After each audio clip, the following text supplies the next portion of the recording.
At 68, I got a phone call from a bank I had never borrowed money from about a mortgage I never signed. The house my father built with his own hands was 90 days from foreclosure, and the only person who could have done it was my brother. My name is Leonard Hartwell, retired civil engineer, 40 years designing drainage systems, overpasses, and load-bearing structures across Ohio. I know how things are supposed to hold together. I know what stress looks like before the whole thing gives way. I just never thought I'd have to apply that to my own family. It was a Tuesday morning in February. I was in the garage sorting through old toolboxes when my cell rang, unknown in number, local area code. A woman named Carol Briggs from First Midwest Bank told me, in a calm professional voice, that the property at 41112 Delwood Avenue was 90 days past due on its mortgage payments. Foreclosure proceedings were beginning unless arrangements were made. I said, "I'm sorry? What mortgage?" She gave me the loan number, the origination date, the balance, $150,000, taken out 3 years ago. I had never seen that document, never signed anything, never received a single statement. I thanked her, told her I'd call back, and stood in my garage for a long time with the phone in my hand. Delwood Avenue was the house my father built in 1971. He poured the foundation himself, framed the walls with 2 of his buddies from the plant, and moved his young family in before Christmas that year. My brother Clifford and I grew up in that house. We fought over the bathroom, threw a baseball through the back window twice, and sat at that kitchen table every Sunday for 20 years. When Dad died 4 years ago, he left the Delwood house and a small rental property on Carver Street to both of us equally. I have the original will in a lockbox in my bedroom closet. The week before he passed, Dad pressed it into my hands and said, "You keep this, Lenny. You're the careful one." I was the careful one. Clifford was the charming one. He'd been a real estate broker for 25 years. He knew contracts, property law, financing. So when Dad's estate went through probate, it made sense for Clifford to manage things. He said it would be easier if I signed a limited power of attorney so he could handle paperwork, tenant communications, and maintenance decisions without needing my signature on every single document. I want to be honest about something right now because I think it matters. A power of attorney is one of the most useful legal tools you can give someone you trust. It lets them act on your behalf, sign documents, manage accounts. Most people sign them for aging parents or close family members without thinking twice. I didn't think twice. I signed it at his kitchen table on a Saturday afternoon while Nadine, his wife, made sandwiches. What I didn't know then, and what a lot of people don't realize, is that a power of attorney can be written with specific limits. Mine had one critical restriction. It explicitly prohibited Clifford from encumbering any jointly owned real property. That means he was not allowed to take out a mortgage against Delwood or Carver Street. He did it anyway. He mortgaged Delwood for $150,000 in 3 years after I signed that document, and he did it using my name, my authorization, and a legal instrument that clearly forbade exactly that action. But I didn't know any of this yet on that February morning. What I knew was that something was wrong, and I knew who was responsible. I did not call Clifford that day. I want to be clear about that choice. Every instinct told me to pick up the phone and demand an explanation. I've thought about why I didn't, and the honest answer is that I spent 40 years in engineering. You don't confront a structural failure before you understand where it started. You pull the drawings, you read the specs, you find out what actually happened before you start talking. So I called Beverly instead. Beverly is my daughter.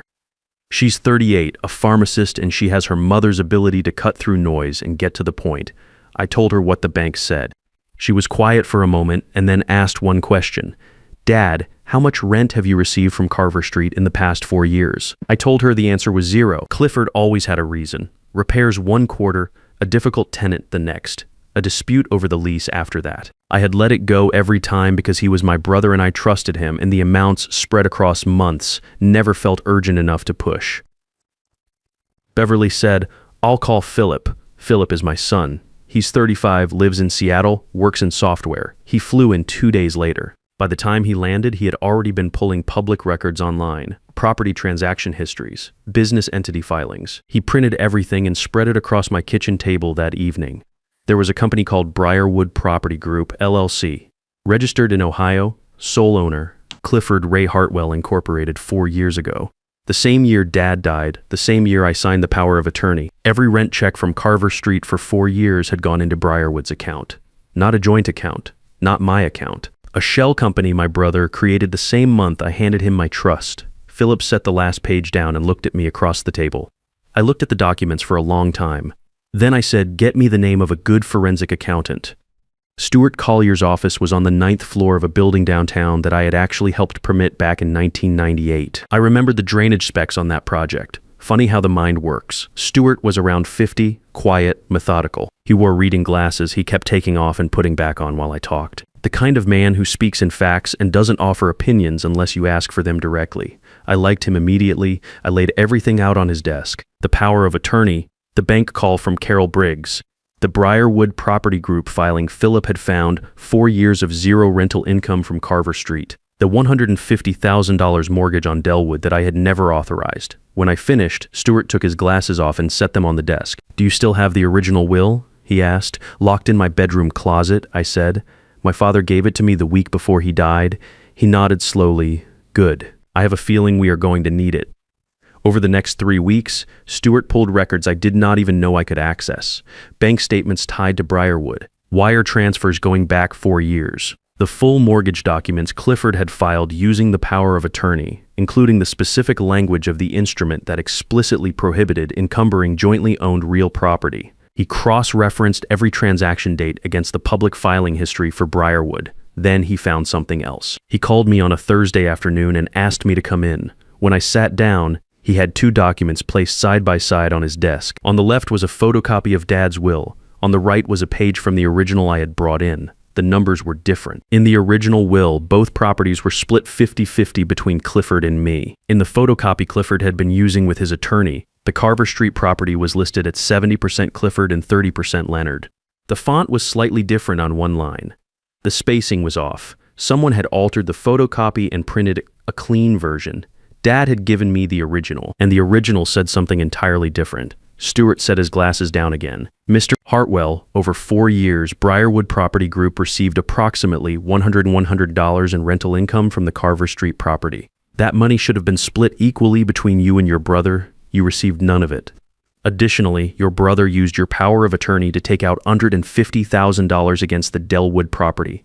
That instrument explicitly prohibited that action. We can document all of it with bank records, transfer histories, and the mortgage filing itself." I asked him what came next. "We get you a good attorney," he said, "and then we let the paperwork do the talking." Shirley Holt had been handling estate and property disputes in Cincinnati for over 20 years.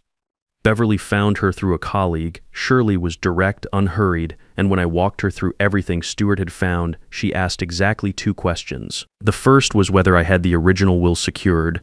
The second was whether I had said anything to Clifford yet. I told her no to both. "Good," she said. "Don't. Not yet. I want to explain something about the weeks that followed because people sometimes ask how I managed to act normal around Clifford during that period.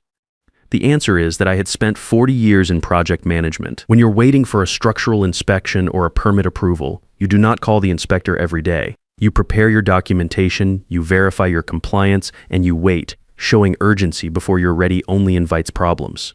So I waited. 2 weeks after I hired Shirley, Clifford called to say he was coming by. He showed up on a Sunday afternoon with Nadine. She was dressed like she had a meeting to get to, carrying a leather portfolio like this was a quarterly review. Clifford sat across from me at my kitchen table with the same smile he has had since we were kids. The one that means he is about to ask for something and has already decided how the conversation ends.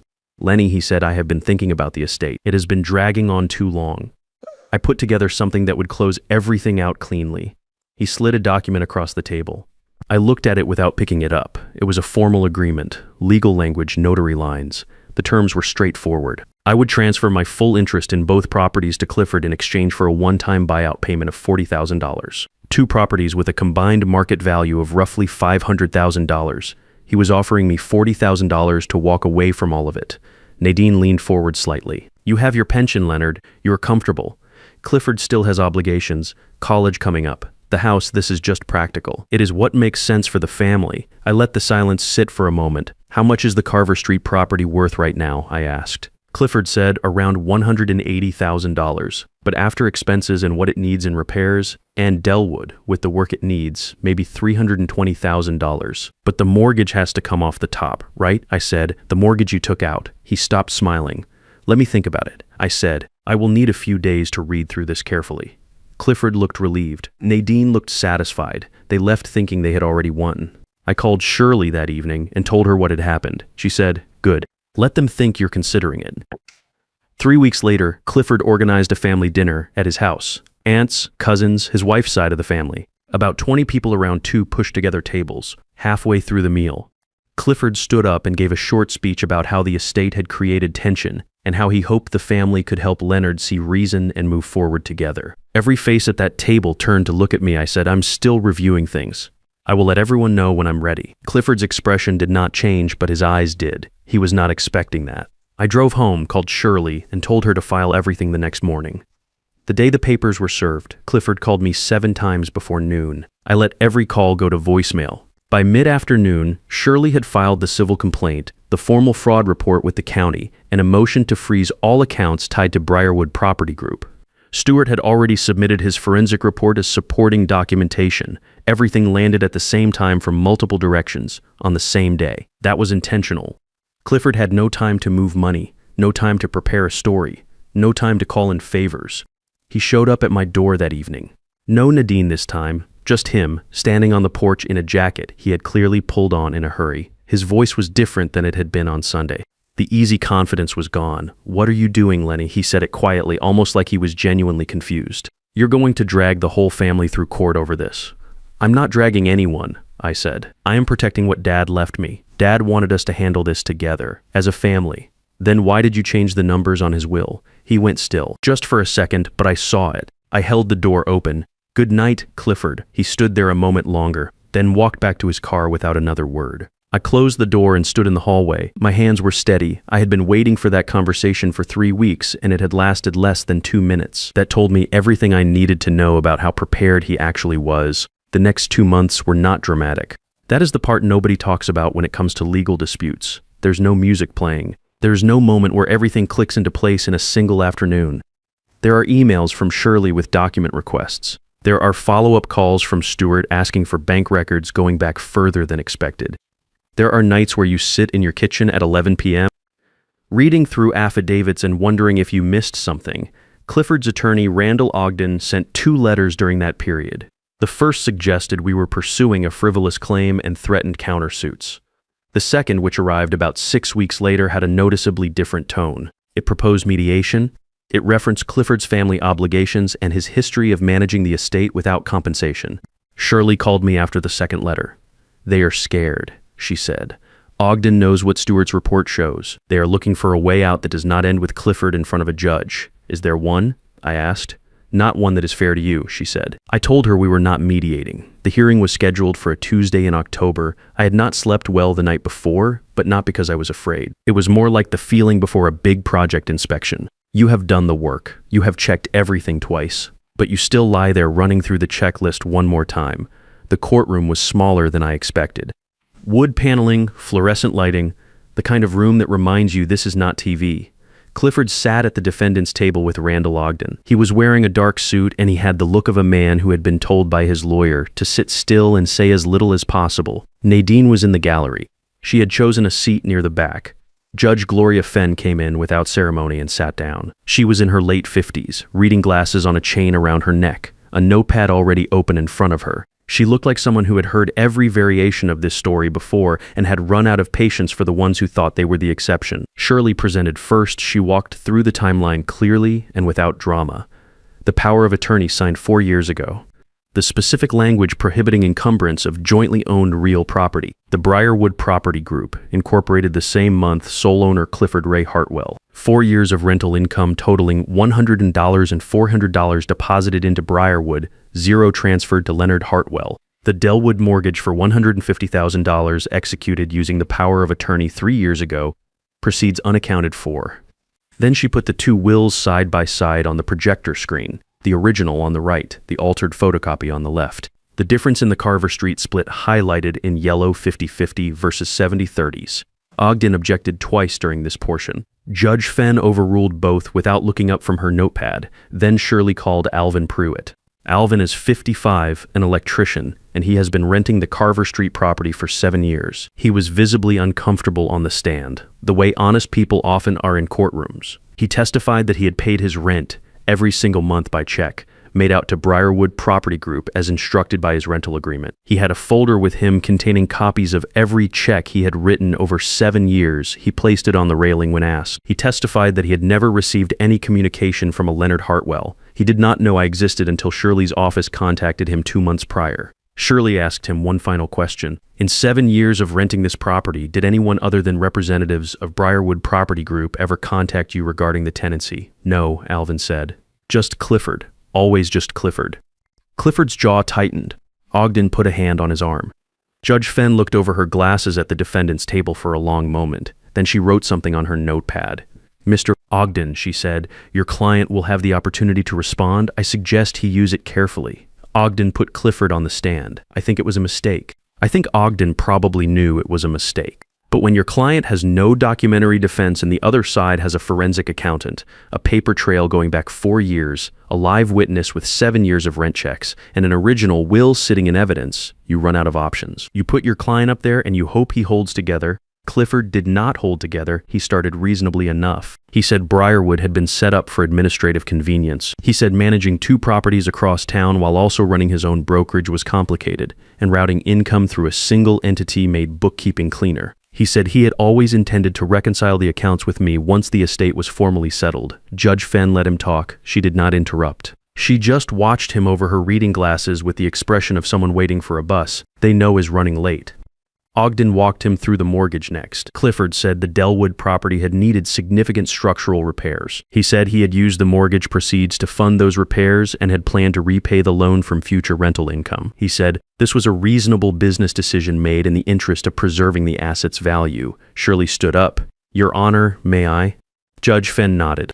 Shirley approached the stand with a single sheet of paper. She handed it to Clifford. Can you identify this document? Clifford looked at it. It appears to be a contractor invoice. That is correct. It is an invoice for $8,400 in roof repairs to the Delwood property, dated 14 months ago. It is the only repair invoice your attorney produced in discovery. Can you explain what happened to the remaining $141,650 mortgage? Clifford said there had been other expenses, ongoing maintenance, property management costs, Shirley said.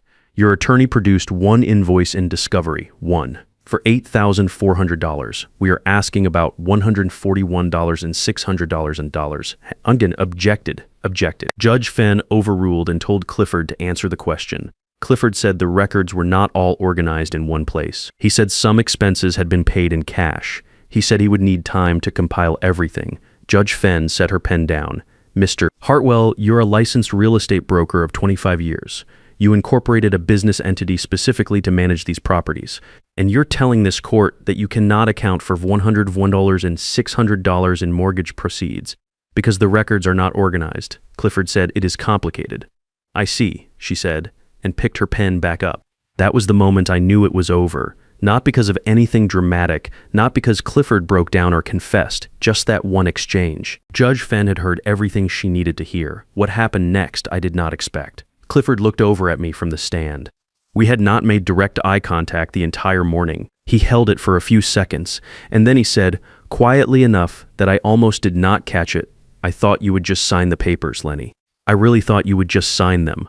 I did not respond. There was nothing to say to that. Ogden tried a final argument about the altered will, suggesting the photocopy discrepancy was a scanning error, a printing artifact, nothing deliberate. Shirley put Stewart back on the stand for 10 minutes. He walked through the font inconsistency, the line spacing difference, and the metadata from the file Clifford's attorney had submitted in discovery, which showed the document had been edited in a PDF program 2 years after the original was notarized. Ogden did not object. He was already packing his notepad. Judge Fenn called a brief recess and came back 20 minutes later with her preliminary ruling. She looked at Clifford first. Mr. Hartwell, I want to be direct with you.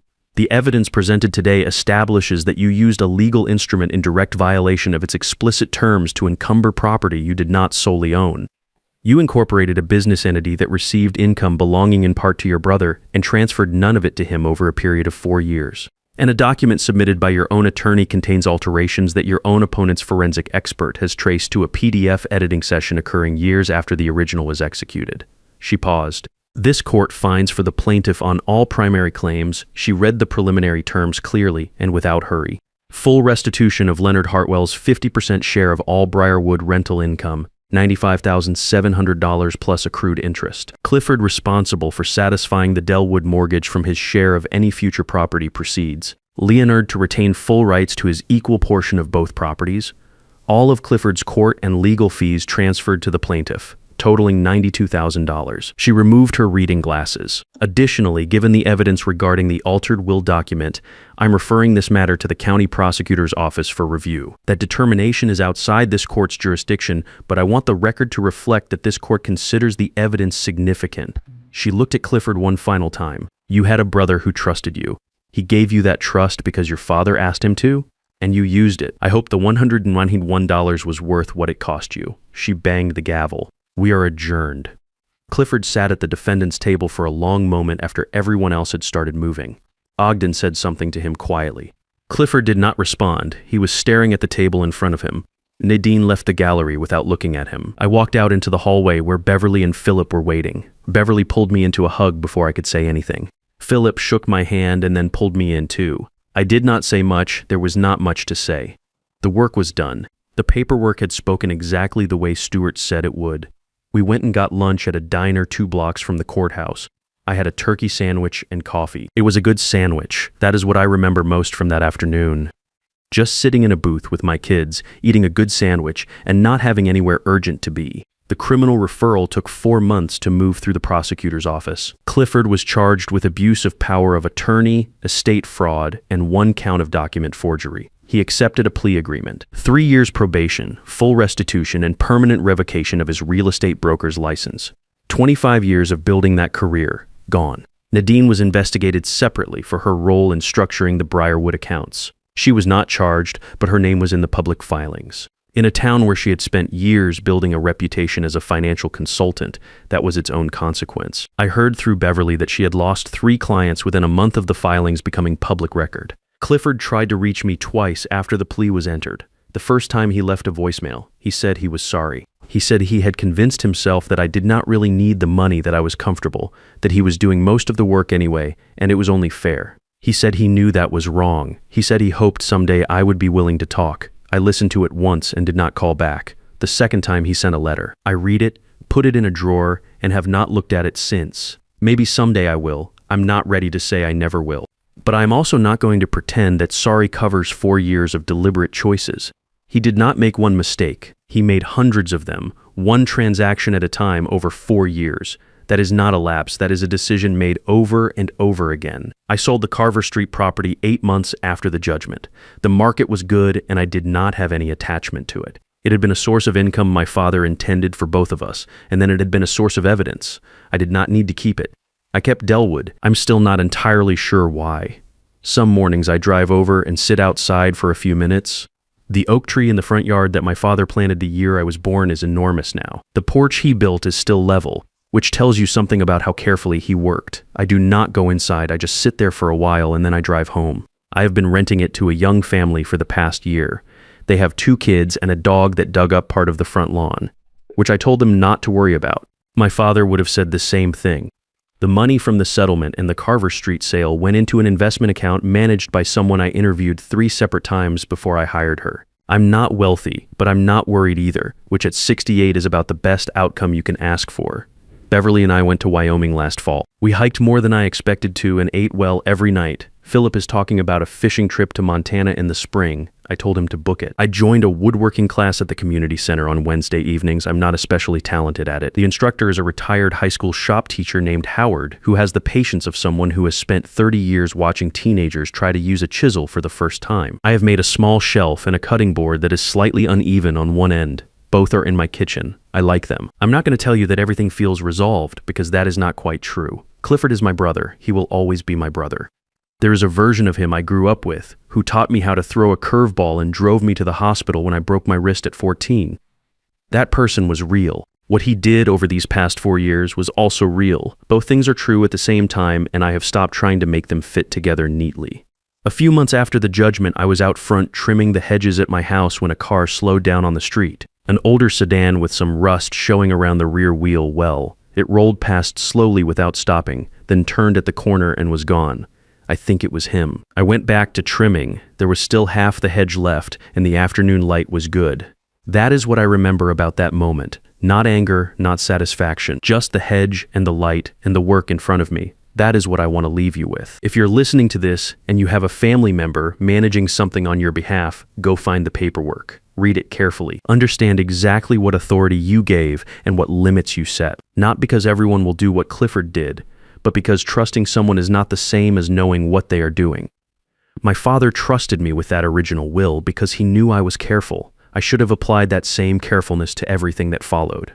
It is not too late to look at what you signed. It is not too late to ask the questions you have been putting off. And if you're in the middle of something like this right now, know that the law is slower than you want it to be and more thorough than they are counting on. They counted on me being too trusting to check. They were right about that for a while. They forgot that careful men eventually do check. I'm Leonard Hartwell. That is my story. Thank you for listening.